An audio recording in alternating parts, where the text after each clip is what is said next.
लपसी तपसी की कथा। लपसी व तपसी दो भाई थे। इनमें लपसी सवा सेर लपसी बनाकर भगवान को भोग लगाकर खुद खा लेता था, जबकि तपसी भगवान की तपस्या में ही लगा रहता। एक दिन दोनों में इस बात को लेकर विवाद हो गया कि दोनों में भगवान का बड़ा भक्त कौन है। लपसी ने कहा कि सवा सेर लपसी का भोग लगाने पर वह बड़ा भक्त है, और तपसी तपस्या करने की वजह से खुद को भगवान का बड़ा सेवक कहा। तभी वहाँ से गुजर रहे नारद मुनि ने उन्हें देख लिया। पूछने पर उन्होंने अपने विवाद का कारण उन्हें बता दिया। तब नारद जी ने कहा कि इसका फैसला वे कर देंगे। दूसरे दिन लपसी और तपसी नहाकर अपनी रोज की भक्ति करने आए तो नारद जी ने छुपकर 1.25 करोड़ की एक अंगूठी उन दोनों के आगे रख दी। तपसी की नज़र जब अंगूठी पर पड़ी तो उसने चुपचाप अंगूठी उठाकर अपने नीचे दबा ली।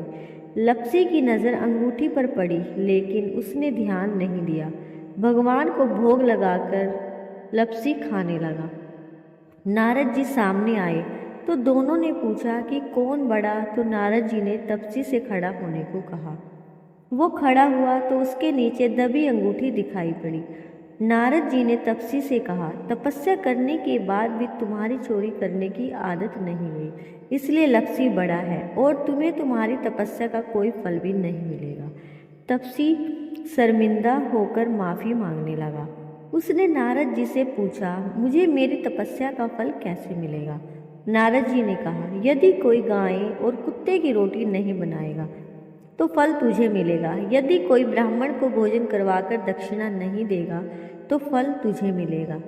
यदि कोई साड़ी के साथ ब्लाउज नहीं देगा तो फल तुझे मिलेगा।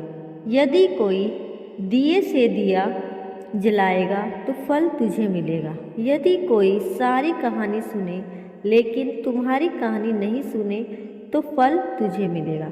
उस दिन से हर व्रत कथा कहानी के साथ लपसी तपसी की कहानी भी सुनी और कही जाती है।